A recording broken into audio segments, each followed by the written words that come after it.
SFI తరఫున ఒక గూండా, ఒక టెర్రరిస్ట్ సంస్థలతో సంబంధం ఉన్నటువంటి ఒకడు ఇక్కడ రిలీజ్ చేసే ఆస్పెక్ట్ తీసుకొస్తున్నాడు. ఏమీ తెలియని అమాయకుల్లో నటిస్తున్నాడు.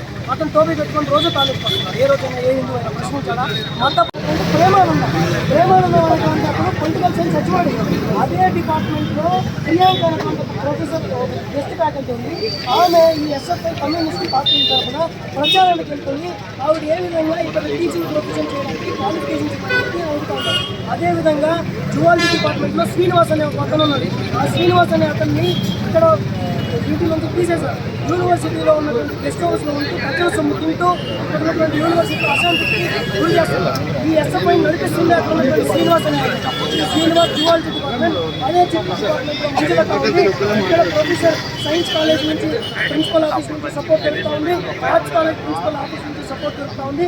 వీళ్ళందరూ కూడా ప్రొఫెసర్ ఇంజనీరింగ్ కాలేజీలో లేనటువంటి రచ్చ 6 నెలలుగా ఇక్కడ బీసీ ఆస్పిరెంట్స్ ఎవరైతే ఉన్నారో బీసీ చైర్ చుట్టూ జరుగుతున్నటువంటి పాలిటిక్స్ బీసీ కోసం, బీసీ అవ్వడం కోసం ఎవరైతే ఆశావాహులు ఉన్నారో వాళ్ళందరూ కూడా వాళ్ళ అశాంతి స్టూడెంట్స్ రెచ్చగొట్టి అసహనాన్ని ప్రొడ్యూస్ చేస్తారు.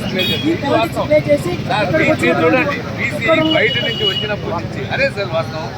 అంటే అసలు దాంట్లో మోటివ్ ఏంటంటే బీసీ బయట నుంచి ఇక్కడ కావాలనుకున్నటువంటి వాళ్ళు స్టూడెంట్స్ని రెచ్చగొట్టి ఒకటి కులాన్ని చేస్తుంది, లేకపోతే మా కమ్యూనిస్ట్ భావజాలం ఈ అన్నింటినీ పుచ్చుకొని కొంతమంది స్టూడెంట్స్ ఎన్నడూ 70 సంవత్సరాలు చరిత్రలో లేనటువంటి స్థితిలో శాఖ మీద దాడి. సార్ ఇదే యూనివర్సిటీలో మడ్డు జరుగుతున్నది సార్ 40 సంవత్సరాల కింద.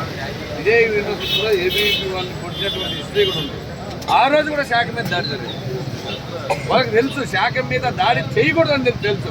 ఒకసారి ఇప్పుడు ఒక కార్యాలయం ఉంటుందండి, కార్యాలయం మీద పోయి దాడి చేయాలి. గుడి ఉంటుందండి, గుడి మీద పోయి దాడి చేయాలి. కానీ రోడ్డు మీద చేస్తుంటారు. కానీ అదేవిధంగా శాఖ మీద దాడి జరగడం అనేటువంటిది బహుశా బెంగాల్, కేరళలో తప్పితే దేశంలో ఇంకెక్కడ జరగదు. ఇక్కడ దాని తెలుసు, కమ్యూనిస్టులు తెలుసు దీని మీద మనం చేయకూడదు అనే విషయం తెలుసు. తెలిసినా ఎందుకు చేశారంటే దీన్ని పెద్ద ఇష్యూ చేయాలనేటువంటి కాన్సెప్ట్ ఎన్ని సంవత్సరాలు లేనటువంటిది ఈ రోజు ఎందుకు చేశారు? ఇంకో చిన్న సబ్మిషన్ వచ్చారు.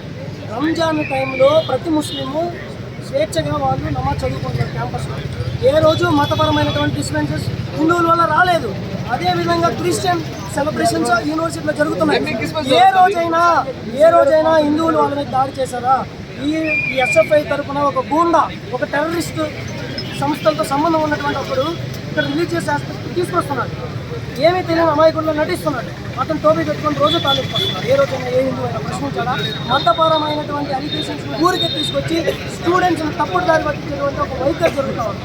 ఇక్కడ ఏ రోజు కూడా ఆర్ఎస్ఎస్ కానీ ఏబీవీపీ కానీ ఏ మతానికి వ్యతిరేకంగా పనిచేయలేదు. మేమందరికీ కూడా రెస్పెక్ట్ ఇస్తాం. ఈ రోజు ఇంకొకటి ఏంటంటే ప్రపంచం గురించి ఆర్ఎస్ఎస్ ఏబీవీపీ ఆలోచిస్తున్నారు. కాబట్టి దాన్ని దృష్టిలో పెట్టుకోవాలి.